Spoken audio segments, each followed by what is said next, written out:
Hello నమస్తే, welcome to my channel say something. మిత్రులందరికీ శుభోదయం. స్క్రీన్ మీద చూస్తున్నారు కదా, అందరికీ ముందుగా మహాశివరాత్రి శుభాకాంక్షలు. ఎందుకు చెప్తున్నానంటే, ఓ విధంగా పాకిస్తాన్ ఇండియా మ్యాచ్లకి మహాశివరాత్రికి చాలా చాలా దగ్గర సంబంధం ఉంది. ఎక్కువ శాతం వరల్డ్ కప్ మ్యాచ్లు మార్చి సీజన్లోనూ, అంటే ఎక్కువ సార్లు జరిగిన మార్చి సీజన్లోనూ, ఫిబ్రవరి సీజన్లోనూ జరిగేవి. ఆ తర్వాత జూను ఆ టైంలో జరిగిన కొన్ని వరల్డ్ కప్లు మార్చి, ఏప్రిల్, మే సీజన్లో, ఈ ఫిబ్రవరి సీజన్లలో జరగడం వల్ల అనుకోకుండా చాలా సందర్భాల్లో వరల్డ్ కప్పుల్లో కానీ, బయట చాలా విషయాల్లో కానీ పాకిస్తాన్కి మనకి కూడా శివరాత్రి దగ్గరగా రెవలరీ పడిన సందర్భాలు కొన్ని అరుదుగా ఉన్నాయి.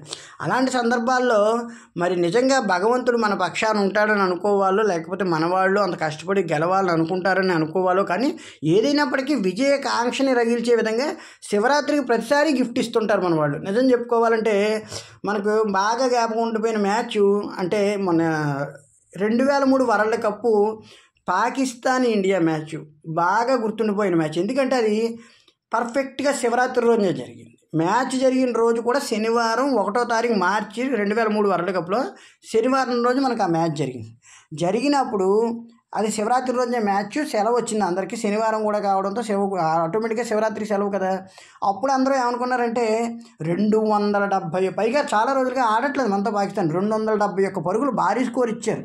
పైగా మహామహులు వసీం అక్రమ్, షోయబ్ అఖ్తర్, రజాక్, పక్కన వకార్ యూనిస్ కూడా ఆడాడు. అప్పుడు అనుభవజ్ఞుడు. పైగా వకార్ యూనిస్ కూడా చాలా వరకు మళ్ళీ రిటర్న్ వచ్చి చాలా బాగా రాణిస్తున్నాడు. ఆ టైంలో ఇంగ్లాండ్ టూర్లో కూడా బాగా రాణించాడు ఆయన అప్పట్లో.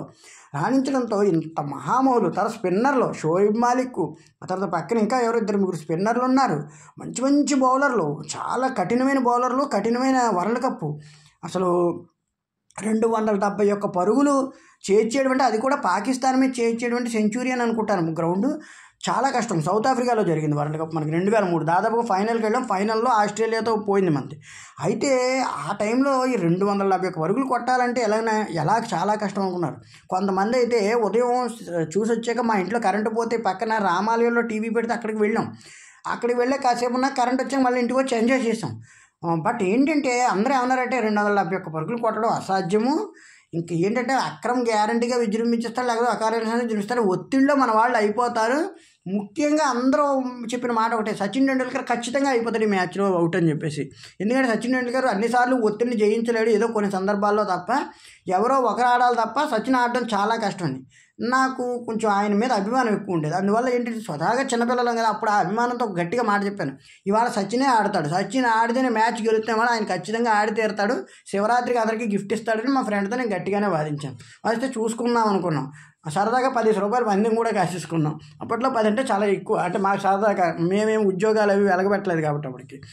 అయితే దాంతో అందరూ ఏమనుకున్నారంటే గెలుస్తారా లేదా అని చెప్పేసి దిగారు. అయితే అనుకోకుండా ఆ మ్యాచ్లో మనం గమనించాల్సిన అవసరం ఏంటంటే, స్ట్రైక్ ఎప్పుడు సెహ్వాగ్ తీసుకునేవాడు. అంటే అవతల గంగూలీ కానీ సెహ్వాగ్ కానీ అనూహ్యంగా సచిన్ టెండూల్కరే స్ట్రైక్ దిగారు డైరెక్ట్గా. సెహ్వాగ్ను కూడా దింపకుండా సెహ్వాగ్ నాన్ స్ట్రైకరు, సచిన్ టెండూల్కర్ స్ట్రైకర్ ఆ మ్యాచ్కి. మీరు గమనిస్తే అందరూ ఆశ్చర్యపోయారు, సచిన్ స్ట్రైక్ దిగాడంటే డైరెక్ట్గానే. అక్రమ్ గారిని 2 బాల్ ఎదుర్కొన్న వెంటనే ఆయన ఒక 4 కొట్టారు, చాలా కాన్ఫిడెంట్ 4 అది. ఆ దెబ్బతో అందరికీ అర్థమైపోయింది. మా ఫ్రెండ్ కూడా అన్నాడు, నువ్వు చెప్పేది ఏదో జరిగేలా ఉందిరా అని. శివతాండవం కొట్టారు ఆయన, పెద్ద ఆయన అయితే. నిజంగా సచిన్ టెండూల్కర్ గారిని మెచ్చుకోవాలి. నిజంగానే అన్నయ్య దారుణంగా కొట్టాడు అనమాట. ఆ మ్యాచ్ ఇన్నింగ్స్ ఎప్పటికీ మర్చిపోరు. షోయబ్ అఖ్తర్ కానీ కటింగ్లో కొట్టిన 6 కానీ, ఆ స్క్వేర్ ఫీల్డ్లో తిప్పిన 6 కానీ, అలాంటి ఆ మ్యాచ్ జ్ఞాపకాలు ఎప్పటికీ నెమరు వేసుకుంటూ వందల మంది ఆనందిస్తారు. ఆ మరుసటి రోజు టైటిల్ పడింది, భారత్కు శివరాత్రి, పాక్ కాలరాత్రి అని చెప్పేసి. ఆ టైంలో కూడా సచిన్ టెండూల్కర్ గారు ఒక వ్యాఖ్య చేశారు. అప్పటికి 4 సార్లు వరల్డ్ కప్లో కంటిన్యూగా ఓడించుకుంటూ వచ్చారు. 96, 99, 2003, అంతకుముందు 92లో కూడా గెలిచినట్టున్నారు లీగ్ మ్యాచ్ల్లో నేను. అందువల్ల ఆయన మాట అన్నారు, we beat Pakistan 4 times in world cup అని చెప్పి ఆయన డైరెక్ట్గా అన్నారు. అండంతో అందరూ నిజంగా గూస్ బంప్స్ వచ్చినంత ఆనందం అనిపించింది మాట. ఆయన వెన్ను నొప్పి బాధ పెట్టినా, కాళ్ళు నొప్పి బాధ పెట్టినా సచిన్ టెండూల్కర్ గారు ఎక్కడ తగ్గలేదు. ఈవెన్ ఆయన అవుట్ అయ్యాక ద్రావిడ్ గారు, యువరాజ్ సింగ్ గారు అద్భుతంగా ఆడి గెలిపించేశారు మ్యాచ్ని. సో ఫస్ట్నే సెహ్వాగ్ గారు కూడా స్టార్టింగ్లో చాలా మంచి షాట్లు కొట్టారు. సో ఈ విధంగా చూసుకుంటే ఆ మ్యాచ్ ఇప్పటికీ జ్ఞాపకాలు. అలాగా మనకి ఈ మ్యాచ్ ఇంక 26న శివరాత్రి అనగా మనకు మొన్న జరిగింది కరెక్ట్గా సినిమా ఆదివారం నాడు జరిగింది, బుధవారం నాడు శివరాత్రి వస్తుంది. అందరూ ఈ మ్యాచ్ కూడా చాలా బాగా ఈ పాకిస్తాన్ ఛాంపియన్స్ ట్రోఫీకి ఆతిథ్యం ఇవ్వడంతో ఖచ్చితంగా పాకిస్తాన్ ఈసారి ఆతిథ్యం ఇస్తుంది కాబట్టి భారత్ మీద గెలుస్తుంది అనుకున్నారు. అయితే వేదిక పాకిస్తాన్ అయితే కొంచెం తీవ్రవాద ఒత్తిళ్ళు అయ్యి ఉండడంతో కొంచెం పరిస్థితులు ఫస్ట్ నుంచి వాళ్ళకి అనుకూలంగా లేవు ఆ గ్రౌండ్లో. అంతకుముందు కూడా మన వాళ్ళు ఎఫెక్ట్ తిని ఉన్నారు. దీంతో ఖచ్చితంగా ఈ మ్యాచ్ గెలుస్తాము మన పాకిస్తాన్ అనుకోవడంతో దుబాయ్కి మార్చుకున్నారు వీళ్ళందరూ. అయితే వాళ్ళు కూడా ఒప్పుకున్నారు, మన వాళ్ళు కూడా ఓకే అన్నారు.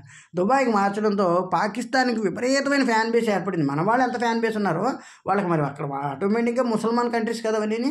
అయితే ఇక్కడ మతం గురించి చెప్పుకోవాలి, కేవలం ఆట గురించి మాత్రమే మనం మాట్లాడుకుందాం. కేవలం ఇది వ్యక్తిగత కక్షలు ఇవేమీ కాదు, కానీ కేవలం అంటే మనస్తత్వాలు బాగోలేని మనుషుల మధ్యన ఎలా ఉన్నాము, ఆ ఆట ఎలా ఉందనేటువంటి చూసుకోవడం అనమాట.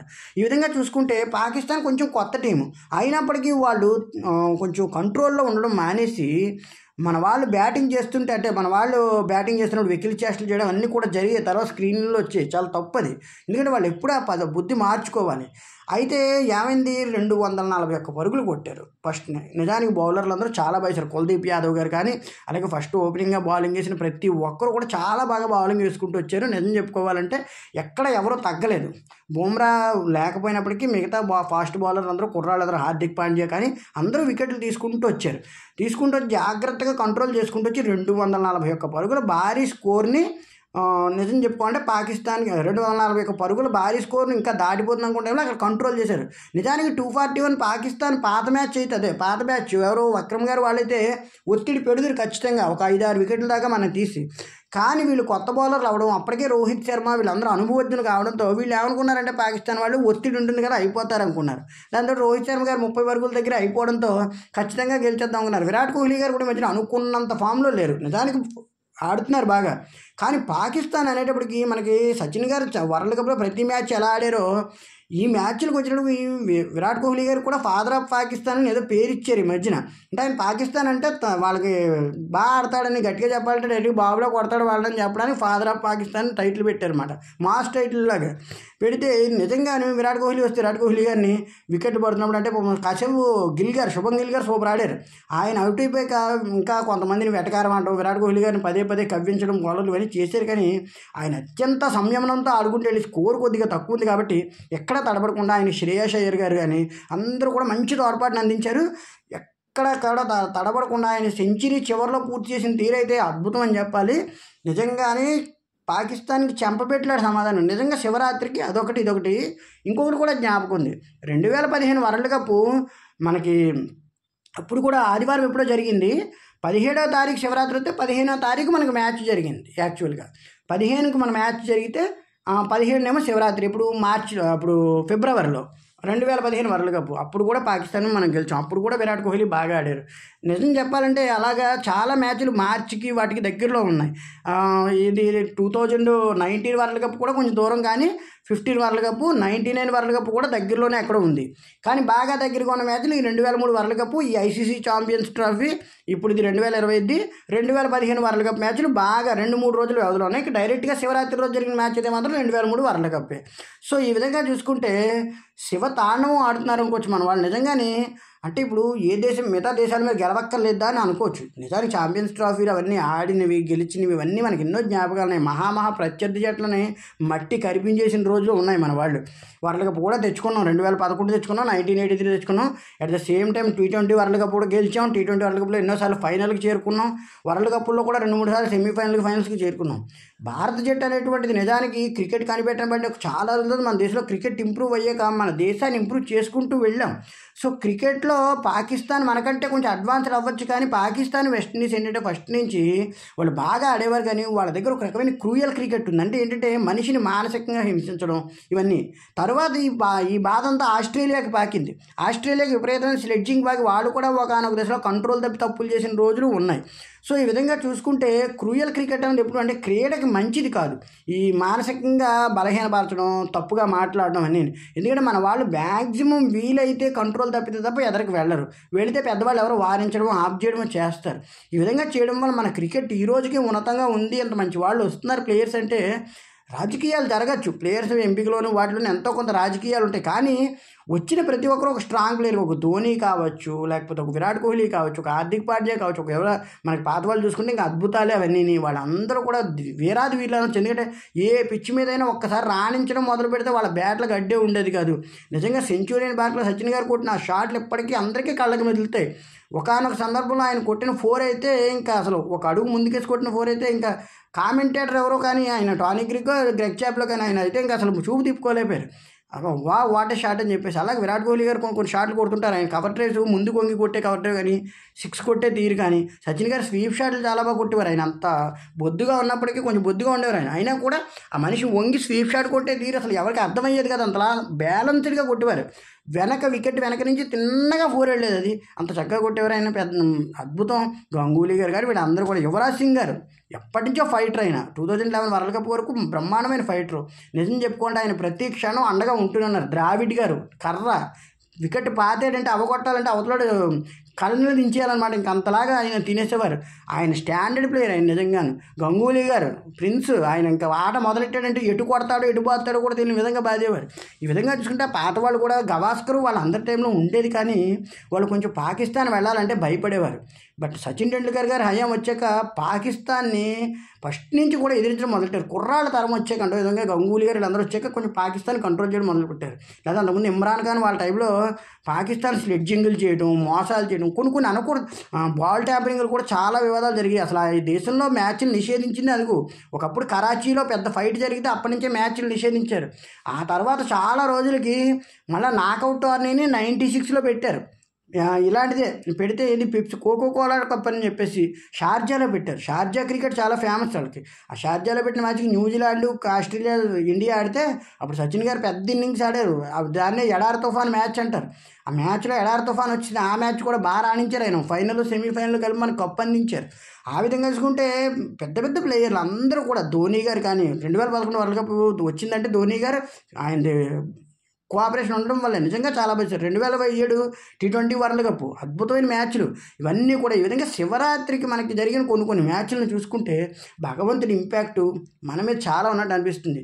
ఇక్కడ వాళ్ళకి ఎవరు సాయం చేస్తున్నారు, వీళ్ళకి ఎవరు సాయం చేస్తున్నారని పక్కన పెడితే ఆటగాళ్ళుగా ఇక్కడ అతి ఉత్సాహాన్ని ప్రదర్శించకూడదు. ఎప్పుడూ కూడా ఎదర ప్లేయర్ని నిందించకూడదు. మనల్ని నిందించడానికి వాళ్ళు ఎక్కువ టైం ఇస్తారు, ఎక్కువ బాటిళ్ళు విసరడం అని. అది ఆఖరికి ఈవెన్ మన వాళ్ళు వెళ్ళి అక్కడ క్రికెట్ ఆడి వచ్చారు తప్ప వాళ్ళు ఇక్కడికి వచ్చినప్పుడు ఏ ప్రమాదం జరగలేదు. మన వాళ్ళు అక్కడికి వెళ్ళినప్పుడు ఎన్నో ప్రమాదాలు జరిగాయి.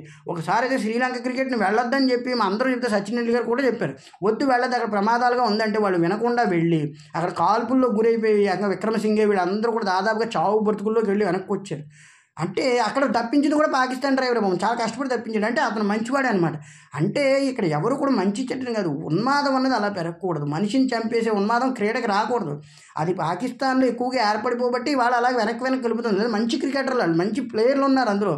వాళ్ళు క్రీడల్లోకి అతి రాజకీయాన్ని, అతి చండాలాన్ని పెట్టుకోవడం వల్లే ఇలా బయట నుంచి ఉగ్రవాద మూకల్ని పెట్టుకోవడం వల్ల ఇలా అయిపోతున్నారు. సో ఇవన్నీ పక్కన పెడితే మన వాళ్ళకి మరొక్కసారి మహాశివరాత్రి శుభాకాంక్షలు. ఎందుకంటే విజయాన్ని మధురంగా మనకి శివరాత్రి పూట దగ్గరగా అందించారు కాబట్టి. అలాగే 2003 వరల్డ్ కప్ కూడా మరొకసారి గుర్తు చేసుకున్న మ్యాచ్ని కూడా చాలా అద్భుతమైన మ్యాచ్. మనకి స్క్రీన్ అన్ని ఫోటోలు కనబడుతున్నాయి. అలాగే ICC ఛాంపియన్స్ ట్రోఫీ మన వాళ్ళు తేవాలని కోరుకుంటూ మరొకసారి విషెస్ తెలియజేస్తూ కోహ్లీ గారికి 100 కొట్టినందుకు శుభాభినందనలు. Thank you very much.